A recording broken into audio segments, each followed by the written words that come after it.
Hello, this is Carmen Andrea Harris of redefiningwidowhood.com, certified grief counselor, and also the founder of Redefining Widowhood. For those of you who are new to this space, this channel, I founded Redefining Widowhood not on purpose, but as a result of me venting and just sharing my experience as a widowed mom of two. Back in March 2019, that's when I first hit record, and I had no idea that it was going to grow into this. I had no idea that I was going to be a voice, an advocate, a coach for other women who had experienced the death of a husband. Also had no idea that I was going to go on to become a certified grief counselor. However, that has been my pathway moving forward.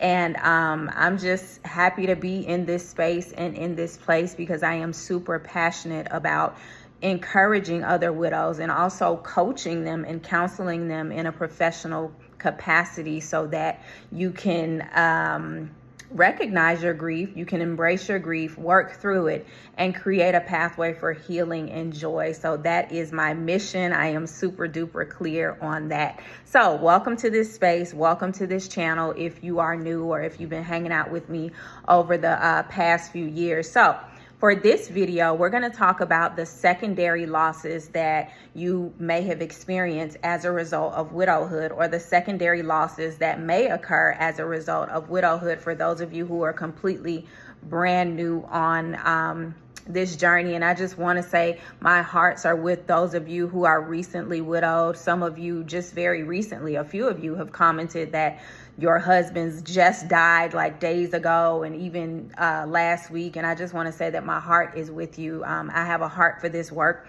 And I also know that I'm called to not just minister and to encourage, but to also serve you in a professional capacity as a coach and counselor. So welcome to this space. I'm sorry that you're here, but I am happy to have you. So let's talk about the secondary losses, or some of the secondary losses that you can experience as a result of widowhood. And when you experience these secondary losses, in addition to and after the actual death of your husband, you will feel grief emotions that are related to these losses, and they are very, very valid. So number one is income loss. You may have lost a stream of income if you and your husband were working and you depended on your husband's income. Secondly, you may have experienced total income loss if your husband was the sole provider. That was a part of my story. I was not working a traditional job anymore. I had a career as a teacher, and that career had ended years before my husband died. So when he died, he was the sole provider. And yeah, it was a whole situation. And some of you may be experiencing that now. Your husband may have been the sole provider. You may be a stay-at-home mom, and now that he's gone, now that he has died, you're trying to figure it out financially. As a result of that, you may have experienced lifestyle losses. You may have had to change your home. You may have had to change your vehicle. You may have had to change your neighborhood. That was a part of my story as well. We had to completely uproot our lives, the place that we called home, like the physical place that we called home, and then eventually the state that we called home. We had to move away from within 90 days of my husband's death. So those are very valid secondary losses that can affect you and your grief journey and how you navigate the journey of widowhood. You may have experienced the loss of friendships. You may have had couples that you and your husband were cool with and you all hung out with them. And then when he died, those relationships may have fizzled off. People may have started acting strange or weird because they didn't know how to embrace you as a single individual, as a widowed woman, but a single individual and not a part of a couple. You may have experienced job or career loss. Some of you may have experienced taking an extended leave and realizing that you just couldn't get back into the normal flow or the regular flow of life as you knew it, as it pertained to your job and your career as a result of your loss. You may have experienced complicated grief or financial changes that cause you to have to get maybe a completely new job or a completely new career. Some of you may have experienced moving out of state. That was a part of my story as well. That was a loss, having to move from Georgia to Florida, because it was the best decision at the time for me and my children. We moved to Florida so that my immediate family could really love on us and support us, and so that I could really just embrace my grief and not have to be thrust into trying to figure out life so soon. And I'm so grateful for that. Even though I was kicking and screaming, I did not want to move back to Florida for the time that we did. However, when I look back on it in retrospect, I am grateful and I'm thankful that I even had the option to move back home to Florida and to live in my late grandmother's house at the time, and to not have to figure out, okay, where are we going to live at? Like, am I going to get a job? Am I going to do this? Am I going to do that? Now in my ambitious self, I came out of that safe space, and I immediately was looking for our own apartment and trying to get another job and all of that. But that's just who I am. But I'm very thankful for the period of time where that was not an issue. I didn't have to think about where we were going to live. I didn't have to think about getting a job immediately, even though financially I was in a very unfortunate situation. So I'm thankful for that. And some of you all, you may be facing having to move out of state because it may be the best decision for you at the time because of the loss of your husband.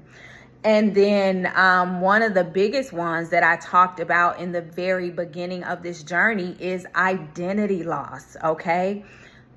The loss of your identity. That is a huge loss. That's something that people don't typically talk about or discuss. Identity loss is a major thing, even without your husband dying. As women, because we play so many roles: mother, wife, provider, career woman, entrepreneur, all these different things, like we can tend to attach our identity to the titles and the things and the roles that are in our lives. So when we experience something so devastating as the death of a husband and the death of our partner and the person who is supposed to be here with us right now today, helping us to raise and to rear the children, that's a huge identity loss. And it's so multi-leveled and multi-layered, because as I said, you can go through identity loss even before your husband has died. I was in a space of identity loss before my husband had died.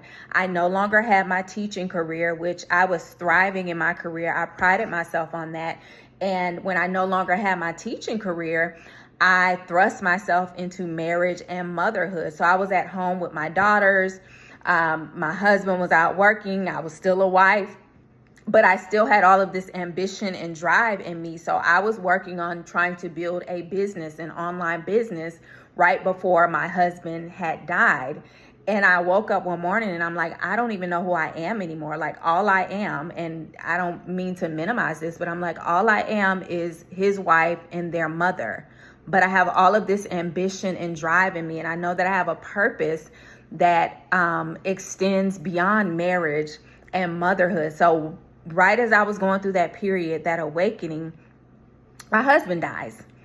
And I'm like, wow, another layer added on to this identity. So not just a mom, not just a wife, but now I'm a widow. I'm this new term, this widow. And it's like going through that journey. So there will be a bit of identity loss, because within the twinkling of an eye, between the time that your husband is alive and the time that he takes his last breath, you're no longer the same woman anymore. You're not married anymore. You're not a married mom anymore. You're not attached to another human being anymore in the unique way that you are when you're in the marriage covenant. So that's, to me, one of the biggest secondary losses that you experience as a result of widowhood, identity loss. So I really went deep there. I can be long-winded at times, especially when I'm super passionate about things that I've experienced on this journey. But that's one of the major losses. So all of those that I list are some of the secondary losses that you may experience as a result of widowhood. And just like the grief and the loss feeling that you feel with the actual death of your husband, you will and you can experience grief and loss and sadness and a change in emotions when you're experiencing all of those different types of losses as well. And all of those feelings are valid, okay? One of my main goals is to help the women that work with me to recognize those areas of grief and loss and to embrace those feelings and emotions and that grief and to work through it so that you can begin to do the work, the grief work, and so that you can begin to heal within yourself and create a pathway for joy. I always say widowhood is a journey like no other. In the beginning, you can't see the forest for the trees. I think that's how you say that saying. You can't see the forest from the trees. You don't know if you're coming or going, and you never imagine that you'll get to a place where you can smile again and have joy again, and you're excited about life again and trying new things. But I promise you, if you just put one foot in front of the other, and if you just take it one breath and one moment at a time, not even one day at a time, but one breath and one moment at a time, you'll get to a space and a place of being able to breathe again, being able to smile again, being able to heal and to find joy again. So that is what I'm here for, to help you to walk through that journey. If you are at a place where you want help with your grief, as I said, I am a certified grief counselor. I would love to be your grief counselor. I want you to go to my website, which is redefiningwidowhood.com, and I want you to schedule a grief counseling session with me. Now, I have 3 options at the time of this video for grief counseling. You can schedule a 30-minute session, you can schedule a 45-minute session, or you can schedule a 1-hour session. So by all means, allow me to help you on this journey. Not only am I a certified grief counselor, but I have walked out the journey of widowhood, and I am walking out the journey of widowhood in real time. And I can give you insight and guidance that someone else who is not familiar with this journey can give you. So again, thank you for watching this video. Go to my website, redefiningwidowhood.com, schedule your grief counseling session. I also have digital resources that you can download and you can follow along with at your own pace as well. So thank you, and I'll see you on the next video.